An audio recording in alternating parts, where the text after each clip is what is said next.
Morning, it's November 20th, and this is To My Liberal Friends. Well, nobody's ever accused politicians of being completely honest. History tells us they will do and say whatever benefits them at any moment in time. And we've all seen this happen before. Now, before you think I'm talking about Kamala Harris walking back many of her progressive positions like fracking, reparations, Medicare for all, etc., allow me to point out one of the most egregious flip-flops I've seen in all my years working around Congress. Rule 22 in the Senate is better known as the filibuster rule. It's in place to try and force both parties to be a bit more deliberate. It is an integral part of the Senate and how our founding fathers envisioned the Senate to operate. Now, I remind you that until 1913, senators were not elected by the people of a state. They were appointed by state legislatures. This was in keeping with the intent of the framers of our government, where the Senate would be a much more deliberate body. The House belonged to the people, and legislation can be passed by a simple majority of votes. But in the Senate, under Rule 22, senators can force a vote requiring 60 votes to pass anything. It's been a long-standing rule and tradition in the Senate that forces both parties to negotiate and prevents one side from running roughshod over the other. In the current Congress, which will expire at the end of the year, the Democrats have a 51 to 49 majority. They were proposing to abolish the rule and allow them to pass the progressive agenda being put forward by Joe Biden. They could pack the court, they could pass the new Green Deal, and they could pass the massive spending bills being offered by the administration. But as they say, something happened along the way to the church. Two Democrats, who later became independents but still caucused with the Democrats, objected. And I'm talking about Joe Manchin of West Virginia and Kyrsten Sinema from Arizona. In June of 2021, Senator Sinema penned an op-ed in the Washington Post. She clearly outlined why it was a foolish idea. Quote, "Once in a majority, it's tempting to believe you can stay in the majority. But a Democratic Senate minority used a 60-vote threshold just last year to filibuster a police reform bill and a COVID relief bill that many Democrats viewed as inadequate. Those filibusters were mounted not as an attempt to block progress, but to force continued negotiations toward better solutions." End quote. Now, Senator Sinema knew what she was talking about. In the op-ed, she pointed out that passing legislation by abolishing the rule would only result in the other party repealing what you have passed once they regain the majority. And that goes for both the Democrats and Republicans. She summarized the issue by writing, quote, "This question is less about the immediate results from any of these Democratic and Republican goals.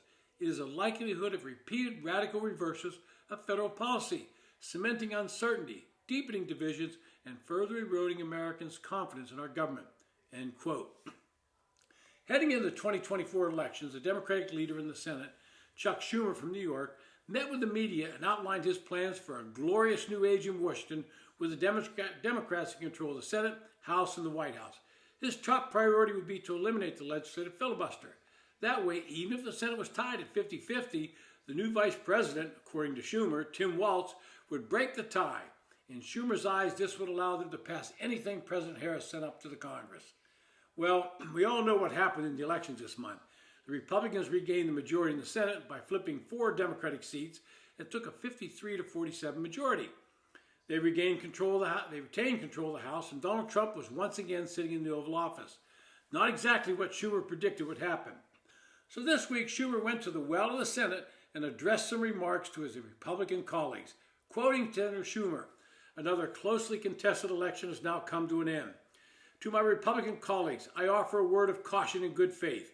Take care not to misread the will of the people, and do not abandon the need for bipartisanship. After winning an election, the temptation may be to go to the extreme. We've seen that happen over the decades and has consistently backfired on the party in power. So instead of going to the extremes, I remind my colleagues that this body is most effective when it's bipartisan. If we want the next 4 years in the Senate to be as productive as last 4, the only way that will happen is through bipartisan cooperation." End quote. Wow. Here's what he was really saying. Please don't do to us what we were going to do to you. He was pleading with the new Republican majority not to eliminate Rule 22 and pass any legislation they wanted without any Democratic input. Fortunately for Schumer, Republicans have more principle than Democrats when it comes to the legislative filibuster and to the filibuster in general. Republicans realize that even though they will have the majority for the next 2 years, they might be back in the minority at any time after that. So Schumer will not get it a good and hard way. He plans to give it to the Republicans. But Schumer's brand of hypocrisy is particularly egregious. He was not advocating whether this or that individual bill should not be filibustered. That goes on all the time. He was advocating changing the Senate rules on an entirely partisan basis to eliminate the minority party's ability to demand a higher standard approval for controversial legislation.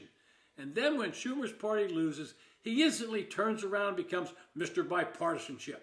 For that, there should be a word that goes beyond mere hypocrisy. I might even suggest that liar might be fitting for the good senators from New York. This has been To My Liberal Friends. Thanks for listening.